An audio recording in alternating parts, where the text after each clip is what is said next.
So today we are very happy to have Giuseppe Carleo here virtually with us. So Giuseppe is a computational quantum physicist whose main focus is the development of advanced numerical algorithms to study challenging problems involving strongly interacting quantum systems.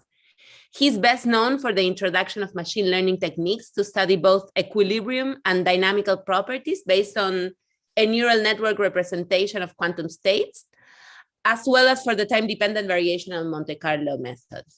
He got his PhD in condensed matter theory from CISA in 2011. He held postdoctoral positions in France and ETH Zurich. And in 2018, he joined the Flatiron Institute, working as a research scientist and project leader. And since September 2020, he's an assistant professor at EPFL in Switzerland, leading the Computational Quantum Science Laboratory. And today we are very much looking forward to hearing him telling us about neural network quantum states, new computational possibilities at the boundaries of the many-body problem. So Giuseppe, please. Thank you, Cora, for the introduction. So let me start sharing my screen, I guess. Can you see it? Yes. Yes. Okay, so thank you for the introduction, and thank you for having me here today. It's nice to see that there is some also hybrid physical presence on campus. So today I will give you an overview of what we call neural network quantum states, and their application in allowing us to study some traditionally complex problems that concern interacting quantum matter, and I will tell you more about this. So these techniques, as the word neural network suggests, are deeply rooted into the core concepts of machine learning, and then I will also try to tell you how we depart from standard paradigms in machine learning sometimes when we use these approaches. So first of all, let me define the problem. I know that the audience there is somehow diverse, so I also want to set up the language for my seminar today. And let's talk first of all about the problem that we would like to address with this kind of methods. And the main problem that we would like to study is what is known as the quantum many-body.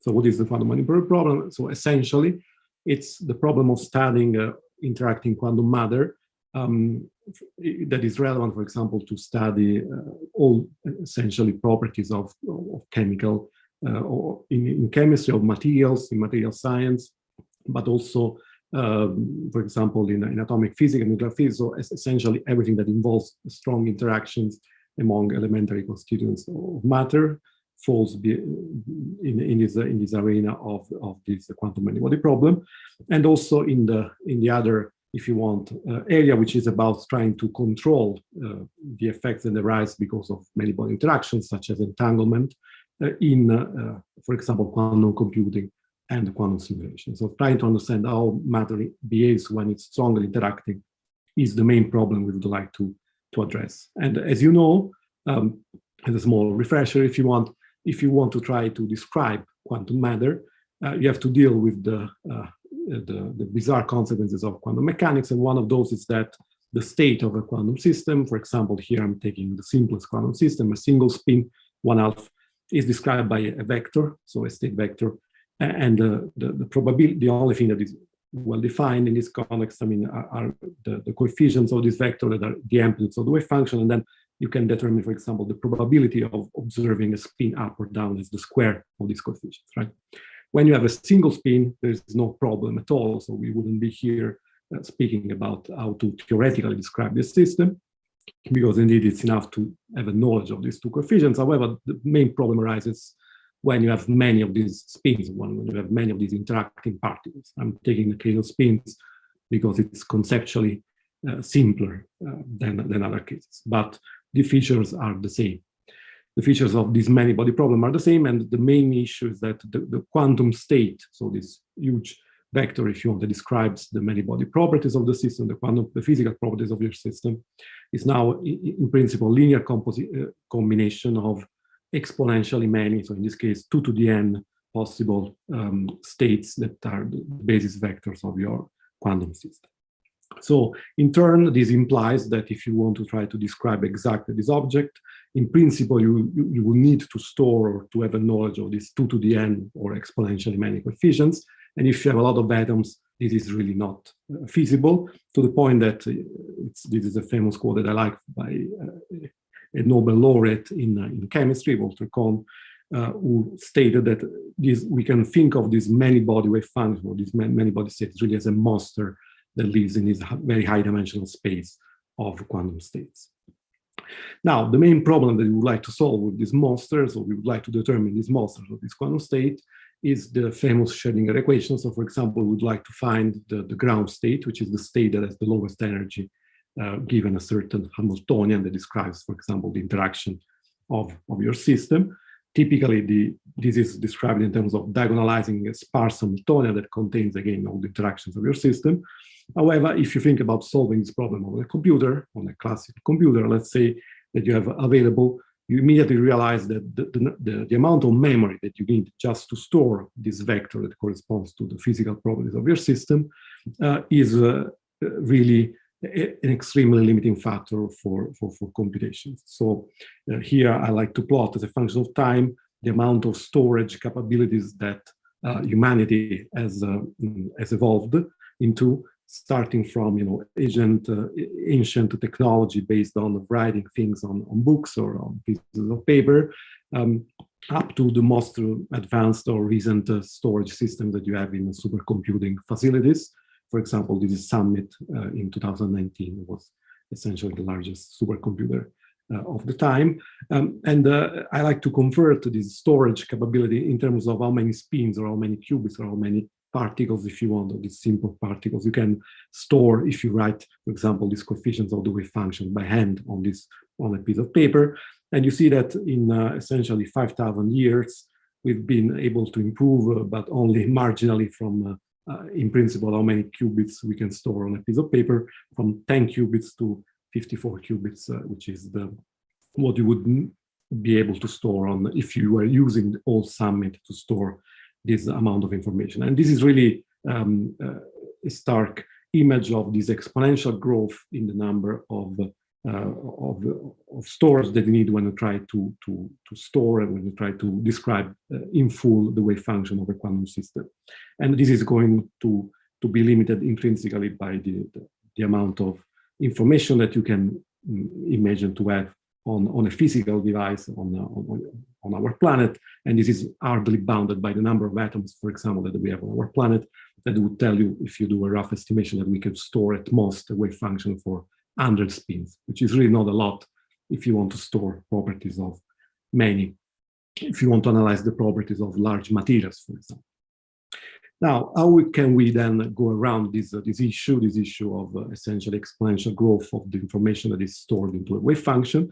Well, there's what are known as variational representations. So the main idea of this the main concept of these variational representations is that instead of focusing on generic quantum states, right, that I can imagine live in this gray area here, I will instead try to focus at least only on physical states. So physical states are those that describe, I don't know, the properties of your favorite material, your favorite conductor, insulator. So these are not, random states in this huge space, but they are very specific solutions to a physically motivated Hamiltonian. So these are typically really special, highly structured quantum states that we can try to somehow address using this extra knowledge of the fact that these come from the physics, if you want, or the chemistry of the.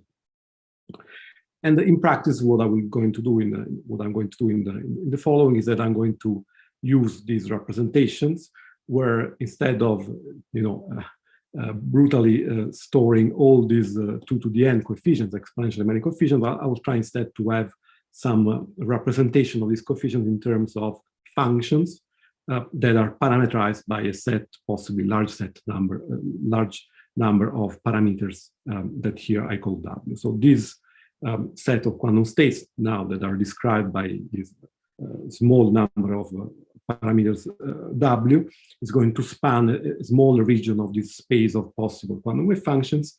And the idea is that we would like to try to find a good representation in terms of these parameters for the problems that we would like to solve. For example, the Schrödinger's equation.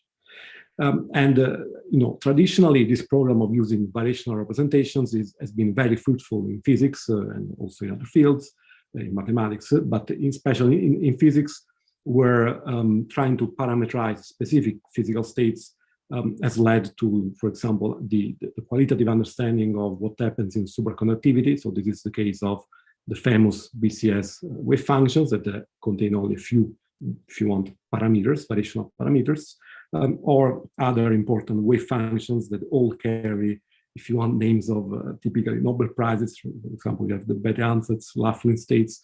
Those are all variational states that have been used to analyze specific problems in this arena of possible physical problems. For example, Laughlin states have been used to analyze topological properties of quantum systems. But what I'm trying to convey with this image is that all of these specific, highly specialized wave functions only cover a small region, so typically pointwise entries into the set of all possible physical states that instead we are interested in. So they are very important to understand the physics, but they are not generic in the sense that do not allow us to explore more broadly what happens when we change, for example, the interactions of the system type. And the first, if you want, attempt at having more general representations of wave functions, which has been a very successful actual attempt by Steve White, is what are known as metric exponential states. So these are a way of representing high-dimensional wave functions of many interacting particles that is especially suitable for one-dimensional systems. So imagine that you have your spins now confined into a one-dimensional geometry. And in this case, you can show that if you write your wave function amplitudes here as a trace of a product of relatively small matrices, whose size is D and is called the bond dimension, then you can show that these kind of representations are very efficient in representing generically systems in 1D. So it's really now covering a much wider region of this possible space of physical states that would correspond to systems in 1D. However, the real issue is that generalizing this kind of very powerful representations to higher dimensions, for example, in 2 or 3 dimensions, that are where most of the relevant problems for chemistry and material science live, is proven particularly challenging. And there are indeed still the generalization of these approaches to higher dimension, for example, PEPs is one of the most well-known, typically are not as efficient, I would say, as those that we have in 1 dimensions. And there is still a large room of quantum states that we don't know how to, if you want, resolve efficiently, especially those that do not obey to the so-called area law of entanglement. Those essentially where those are typically, for example, critical systems. Mm-hmm. Now, so as a result of this, and as I was anticipating, there are many open problems that are hard in 2 and 3 dimensions that corresponds, for example, to studying the dynamics of fermionic matter, of even interacting spins, or finding the problems, the ground state properties of fermions, or frustrated spins, or many other systems where we don't have, at this point in time, precise and generic numerical techniques that allow us to, would allow us, for example, to predict for an arbitrary material, if you want, the properties without paying an exponential cost in the number of electrons. So this is the, if you want, the state of the art in the field, and that's where we try to use machine learning approaches or machine learning inspired approaches to try to go beyond this frontier here of accessible quantum states and try to explore a little bit these new, if you want, or these traditionally hard problems in 2 and especially 3. Now, how are we going to do that? Or what is the plan? So the plan is to use what we introduced in 2016 with myself and Matthias Streuer, and it's what I call neural network quantum states, or neural quantum states for short, And the idea is that we have a representation of these wave function coefficients. So if you want of these C's that you had, so this C that you had in the representation of the wave functions at the beginning. So here, so these objects now are represented as a neural network that takes essentially as an input my quantum numbers. So, for example, for a spin system, this would take plus or minus 1, depending on what is the value of the project on the spin on each of the sites that you have in your quantum system. And then you parameterize, you represent these wave function amplitudes in terms of a deep network, typically, that I've written here, and I'm sure you are all familiar with this form, but essentially this is a composition of linear and nonlinear transformations, starting from the input vector, that again, in this case, is just a binary input vector of quantum numbers. Then you do a linear combination with some weight matrix W that are your free parameters. And then you take essentially, for example, in this simple case of a feed-forward network, component-wise, you apply component-wise to this vector some nonlinearity that could be a rel or whatever you have in mind. So the only constraint that we have here is that the output should be a scalar. And in the general case, this output is a complex scalar, which makes also some of the applications of standard techniques of machine learning a bit more challenging in this field, since most deep networks are devised to work for real valued quantities. So this is a small technical point. Now, what do we know about this representation of quantum wave functions? So they come from, if you want, machine learning, but what do we know in terms of quantum wave functions if we try to represent a wave function with a neural network? What we know is that we can use, for example, the well-known universal approximation theorems that people have developed, starting, I would say, with the work of Kolmogorov and Arnold. And these tell you that if you take your neural networks large enough, you can in principle represent an arbitrary function, and in this case, an arbitrary wave function. Okay? So these amplitudes are also known as essentially the wave function of the system. And this is a good news because it allows us to essentially, at least we have the possibility of expanding, of working with larger networks and try to cover as much as possible of this space of wave functions. The other good news comes from these works and other that followed, where they analyzed the entanglement properties of this, if you want, of these quantum states. And what they found is that if you have a description of your quantum state in terms of a neural network, this can support also so-called volume law entanglement, provided that you have a deep network whose depth scales with the system size. So these are traditionally hard states to describe, for example, with tensor networks, but a neural network actually is able, at least in principle, to describe efficiently, so using only polynomially many parameters, several volume law states that could be in principle useful to describe, for example, critical properties of matter and other interesting phenomena in dynamics. And more recently, we've also tried to establish or improve our understanding of the description properties of these neural network states, connecting them more directly with tensor networks. And in this work, we've, for example, we established that there is an efficient mapping in the sense that you can construct a neural network, a deep neural network, that can approximate to arbitrary accuracy any efficiently contractible tensor network. So, for example, here you can see a matrix product states, which is the one that I described before, this product of trace of product of matrices, and there is an exact mapping onto a deep network with simple activation functions, and we found out how to do that in this paper. And more generally, this allows us also to establish, somehow a diagram of how many states we can try to represent using these neural quantum states. So this is this area in red, and because of some of the existing theorems for tensor networks, now we know that you can always describe efficiently, for example, properties of one-dimensional quantum states. So you can efficiently encode the ground states of so-called gap to 1D Hamiltonians. You can describe all matrix order states, as I was discussing now, and also all the PEPs, which are a generalization of matrix order states to 2 dimensions, that you can work with efficiently on a classical computer. And then there is some extra space to spare here, which are essentially all these volume states that you cannot describe efficiently with a planar tensor.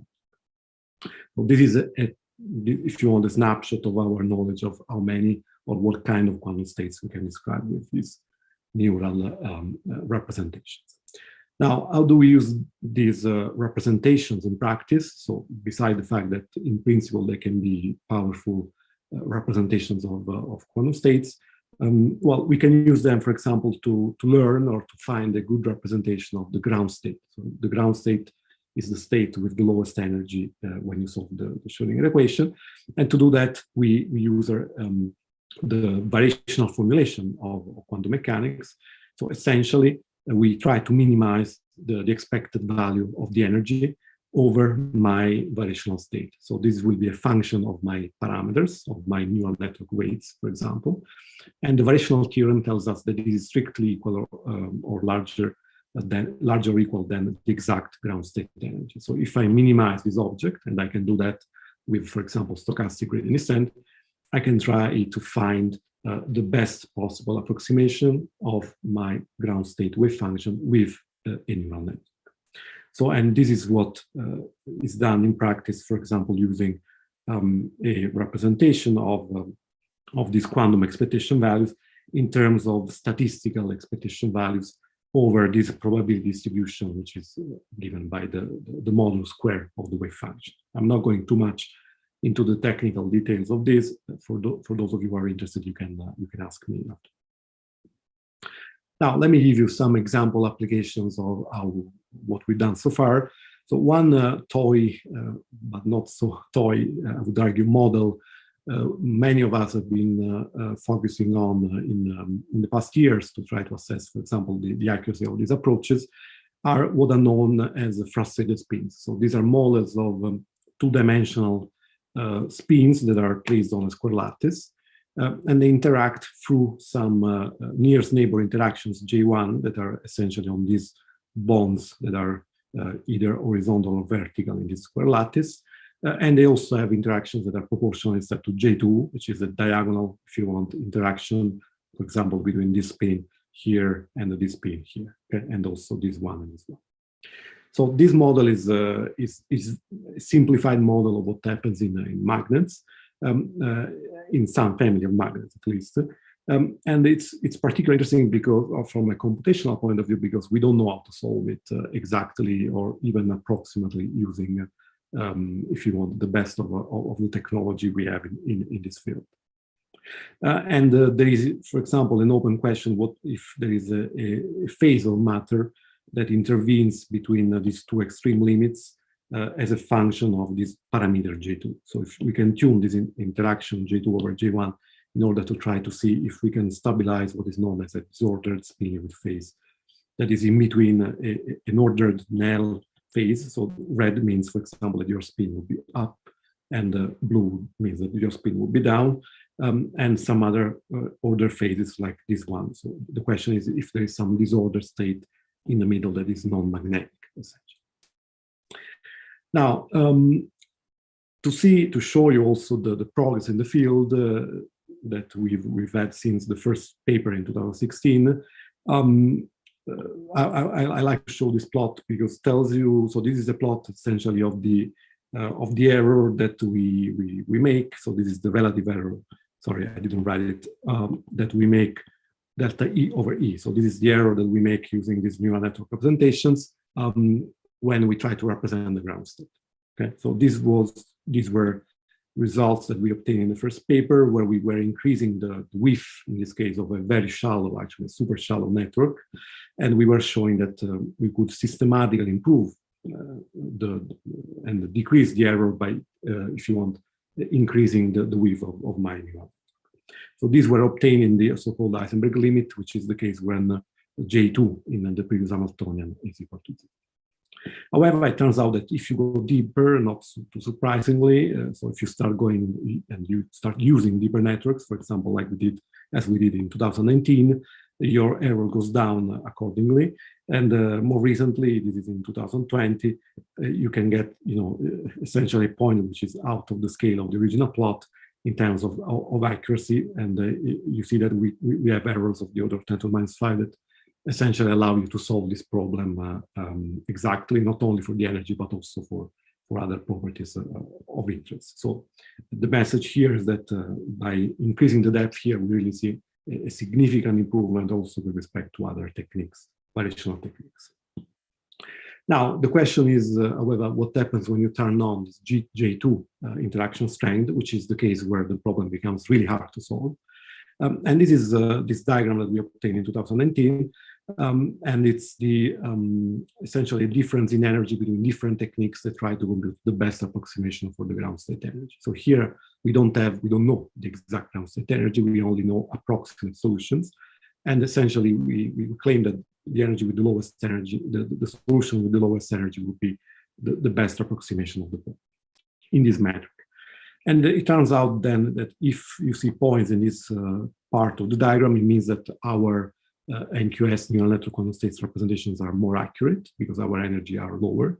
Or if you see points here, it means that there is some other technique, in this case GMRG, which has better energies. And you can see that in this snapshot as of 2019, we were improving on most of the phase diagrams and most of this region of J2 on the existing approaches, but there were a few points here in the middle, which is unfortunately also the interesting point where we suspect there is a spin limit phase where we couldn't improve on the state of the art. However, as you can imagine, the field is moving very fast, and this is a paper, for example, from last year from a group in Japan, where they show that by a careful use of symmetries in your problem, and even without using complex deep networks, but just very shallow RBM networks. Like in this case, they managed to use to find on this point, which is 0.5 here, where essentially there was the most of the competition in terms of accuracy. So with this approach now they find also the best essentially known energies on these challenging open problems of interacting states. So there's been also a lot of work on how to use symmetries. I will not go too much into the details of this today, but if you are interested, I can tell you more later today or Now, in the second part of my talk, I would to also extend a little bit the discussion besides these early problems that most of us have studied in the field, which are spin problems, and try to go and see what can we do about fermions. So after all, at the beginning of my presentation, I told you that we are interested in studying the properties of materials, the properties of molecules, and these are all fermions, so you have electrons are fermions, and trying to understand the properties of interacting fermions is one of the, I would say, or if not the most challenging problem in many-body quantum physics.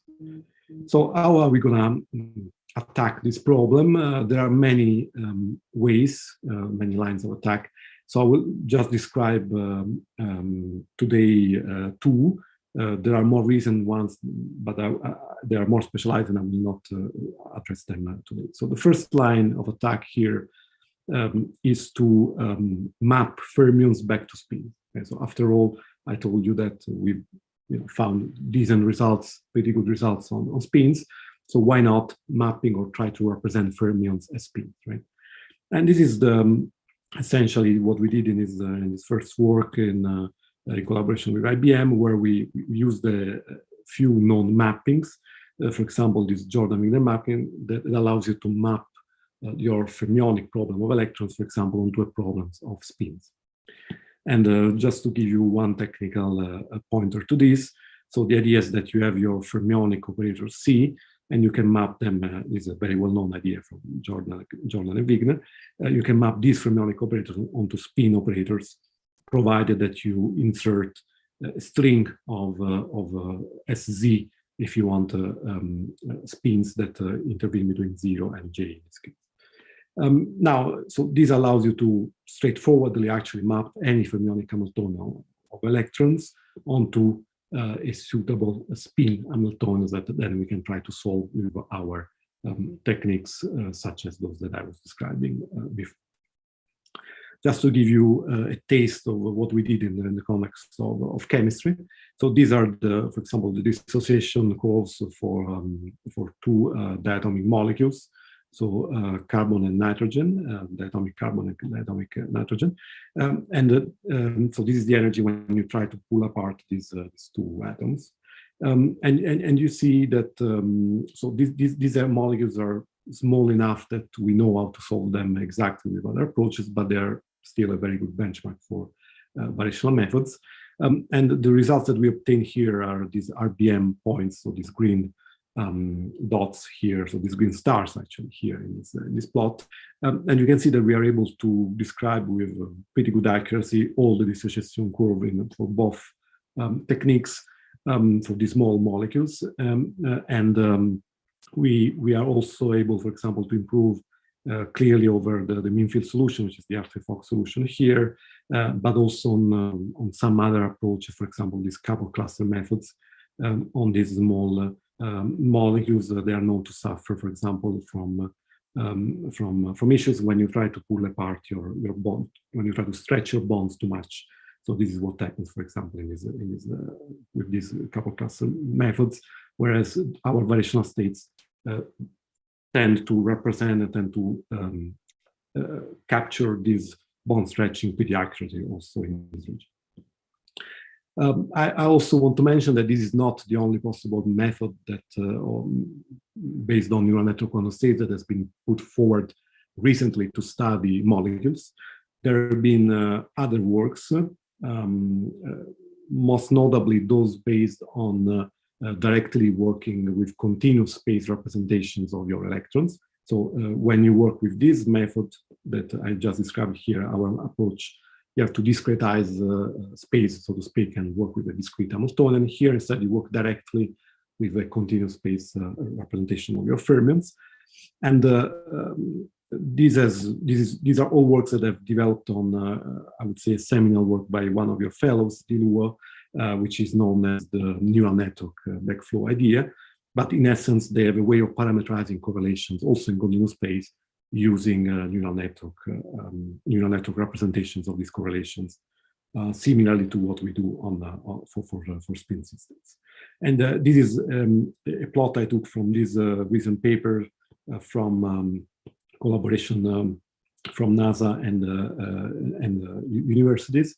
And you can see, maybe, I'm not sure you can see it well from where you are, but essentially they found that on most, for example, these are essentially all, these are small atoms, and the electronic structure of these small atoms is predicted very accurately below chemical accuracy, so better than chemical accuracy by this kind of neural network wave functions. And there is more work from, for example, from DeepMind, who's also focusing now after, at the same time as focusing on nuclear fusion, as you know, is also focusing on electronic structure problems, because it's clearly an important problem. And they also have extremely good results on diatomic molecules, for example, as the ones I showed you before. Now, in the last part of my talk, I would like also to tell you something that goes beyond the problem of finding ground states properties. So up to now, I was really mostly focusing on ground states, so states of low energy that happen to be very important, but still a relatively limited problem. What we would like to do now is try to see what we can do about studying the dynamics of these electrons, if you want, of my interacting quantum systems. And this is deeply related to what is known in the context of quantum computing as quantum circuits. So if you are familiar a little bit with quantum computing, you know that a quantum circuit is an ensemble of elementary operations that are known as gates, that are actions on your qubits. You know that you can decompose an arbitrary set of an arbitrary quantum circuit in terms of elementary gates. For example, in this context, I will pick these 3 elementary gates that are essentially all the building blocks of an arbitrary quantum circuit you can form. So I will pick an Hadamard gate and some single qubit rotations with some angle phi, and also these 2 qubit control Z rotations that are entangling gates, because they act onto wires. So these are qubits. Now, what we showed already in this paper is that we can try to simulate with these neural network states also these quantum circuits. So in general speaking, if you want to execute a quantum circuit, you need a quantum computer. So this is a network corrected quantum computer. We don't have any of those at the moment. So what we would like to try to address here is whether we can try to still run some quantum calculations, but instead using a classical emulator, if you want, of these quantum circuits that runs on neural networks. So this is essentially the goal of what we are trying to do here. And in this paper, we showed already that if you consider these elementary blocks, these gates, and you try to act with them on a neural network quantum states, on a neural network quantum state, 2 out of 3 of these universal gates can be executed without any error. So for example, if you have these RZ gates, you can get out, after we apply it, another neural network with some small modifications in the weights, and this is all analytically done. And also, if you have entangling gates, so these CZ gates here, you can also get out another, after you apply it, you will have some small modifications to your neural network that are still exactly handled. Now, the only problem, the main problem, is how you apply this Hadamard gate here, because in this case, in general, there's no exact known solution to the problem of applying these kind of gates to a neural network. So in general, we have to approximate this step, and that's where we introduce some error in this classical emulation of quantum computers. But in practice, we like approximating things. After all, that's what we do in machine learning all the time. And that's the idea that we had here, is that essentially, while it's true that the state after the application of this Hadamard gate is not this phi now, is not again another quantum state that is a neural network, we can try to approximate it with some new weights, some new parameters W prime, in such a way that this state phi is as close as possible to my target quantum state. Okay, and I can try to do this operation step by step every time I encounter a Hadamard gate in my quantum circuit. Whereas whenever I encounter these other gates, I just apply them exactly. Okay, and this can be done defining a loss function that is the infidelity between this state and the approximate. Just to give you an idea also why this is relevant in the age of quantum computing, it's relevant because all the quantum computers we have so far present some intrinsic noise level. So this means that even a quantum machine that you can ask your Google friends to run for you, for example, or your IBM friends, essentially has some intrinsic noise. So in a quantum machine, whenever you apply a Hadamard gate or any other gate, you have to pay a price in terms of noise. So even on a quantum machine, applying these gates is not done exactly. And the point of our work, and also this work, that is also a nice example, they were showing also this concept prominently, is that you can compare, if you want, the noise that you have on a quantum device that is in this axis here, with the noise or the error, if you want, that we have in the classical simulation device. So we have a faulty simulator of the quantum computer, but the quantum computer itself is noisy, intrinsically noisy. So we can try to compare these two sources of noise.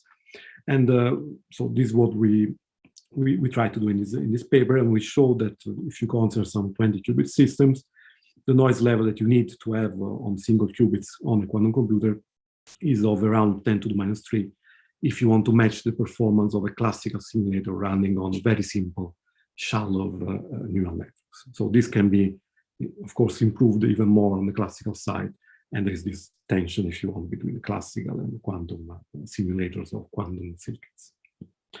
More recently, we've applied this approach to simulate, for example, what is known as QoA. So this is just a family of quantum algorithms that people have run or are running, for example, on Google's hardware.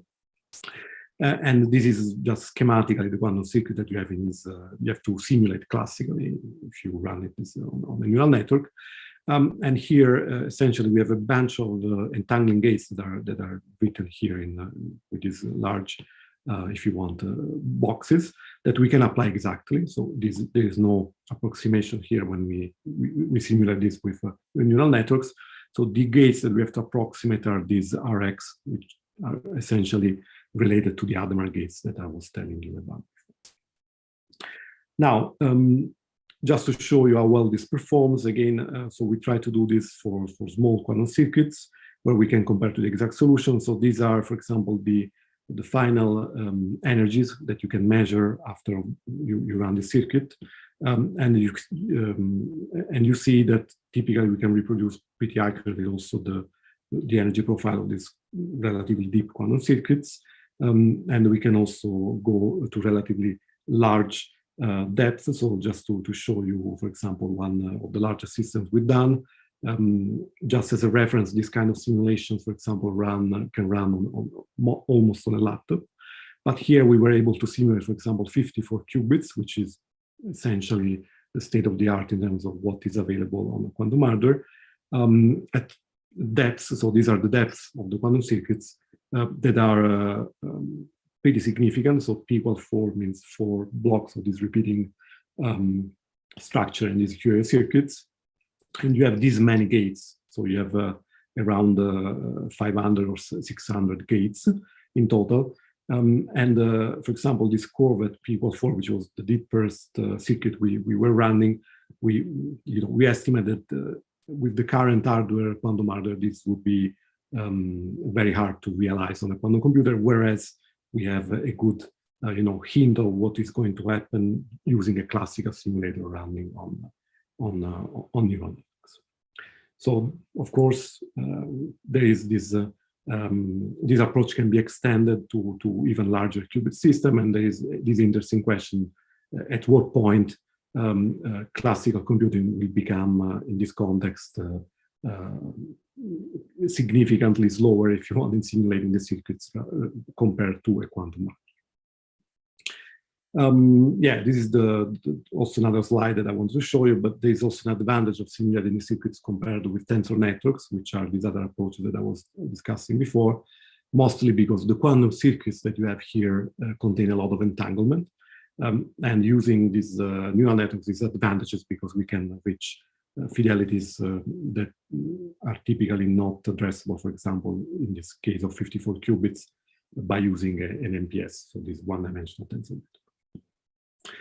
Okay, so I think that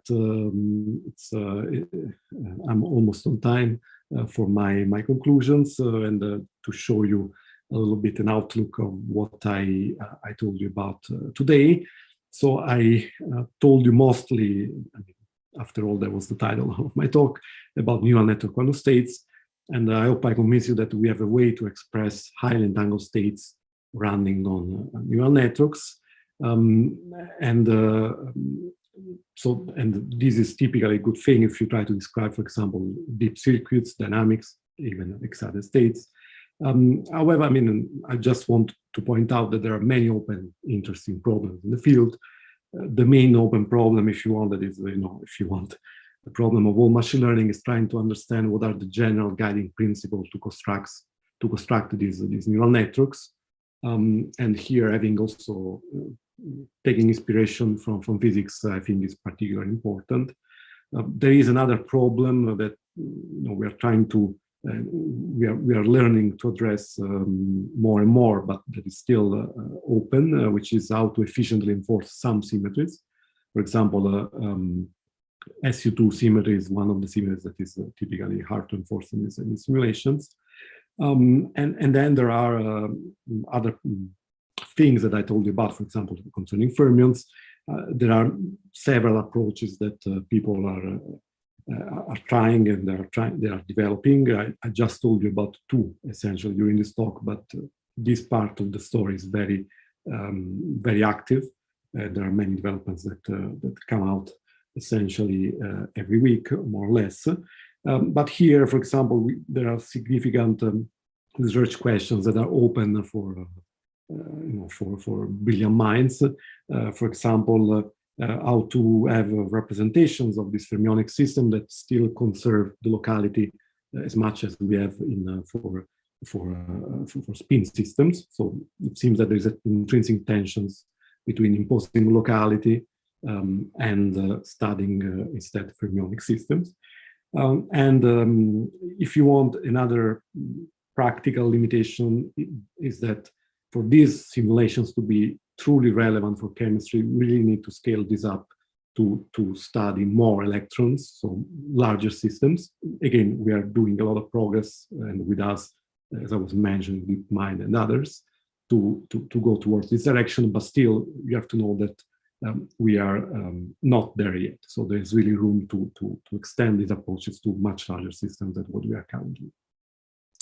And the last thing, I promise, this is also a good time, I guess, to tell you about our open source project that is called Netcat. And it's now at, we are at version 3.0, and it's described in this recent paper that we put on arXiv.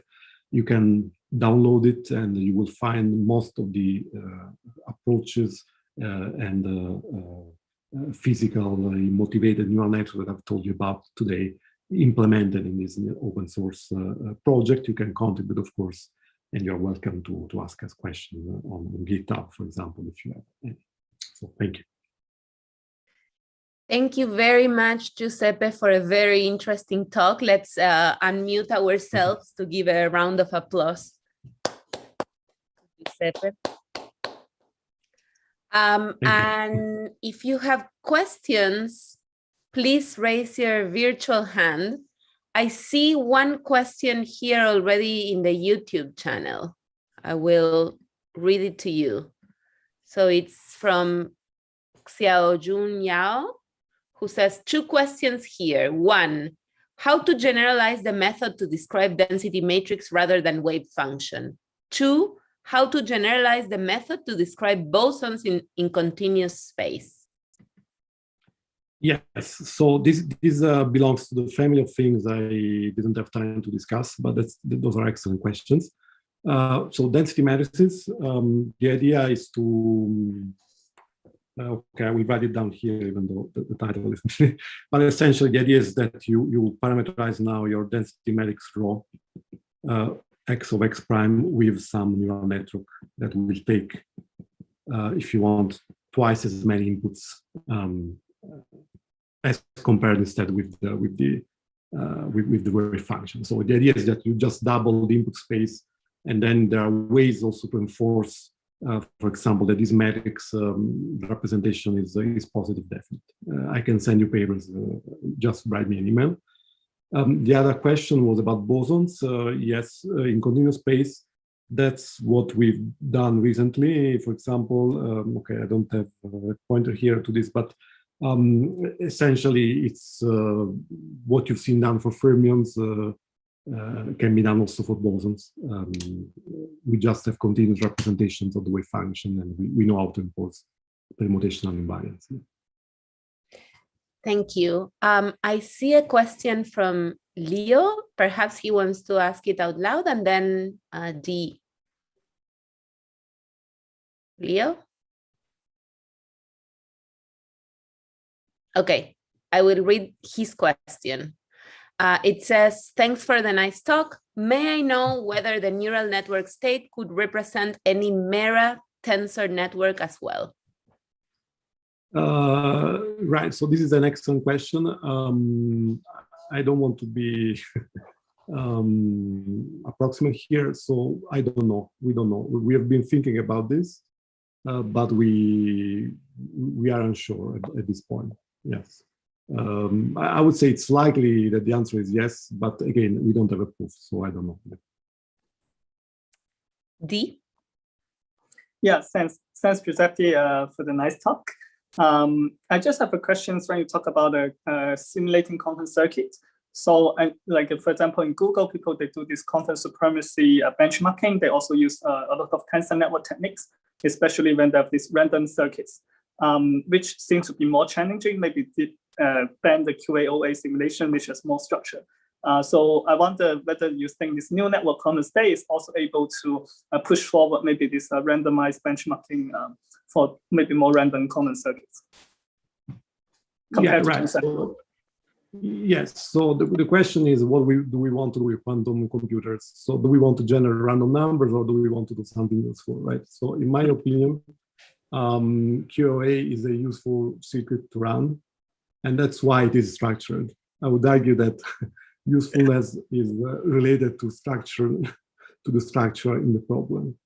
A completely random circuit is very hard to simulate for a quantum, for a classical technique, included neural networks.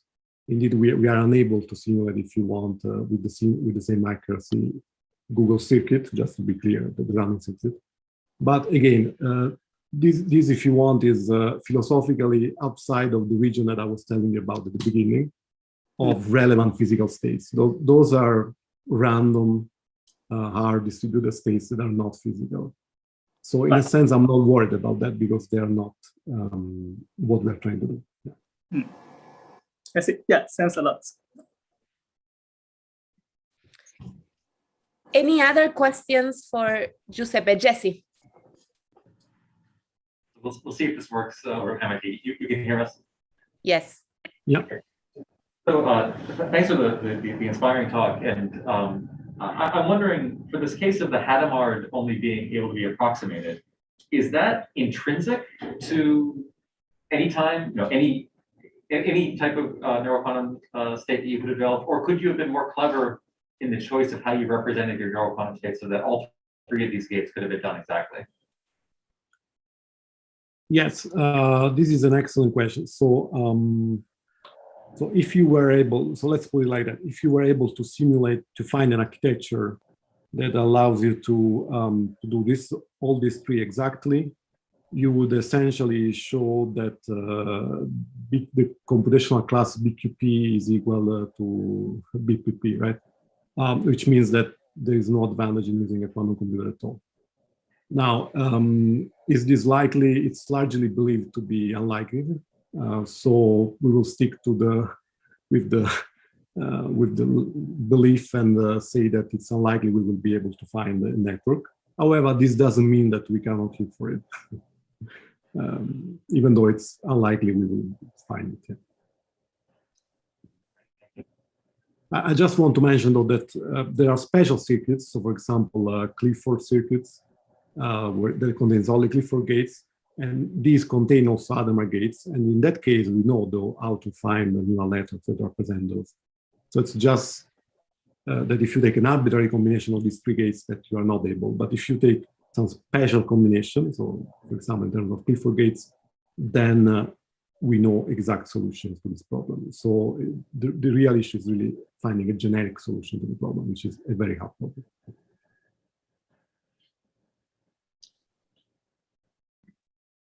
Dee, do you have another question, or you just forgot to put down your hand? Okay. Well, if there are no more questions, let's thank Giuseppe again for a very inspiring talk. Thank you very much. Thank you for your attention.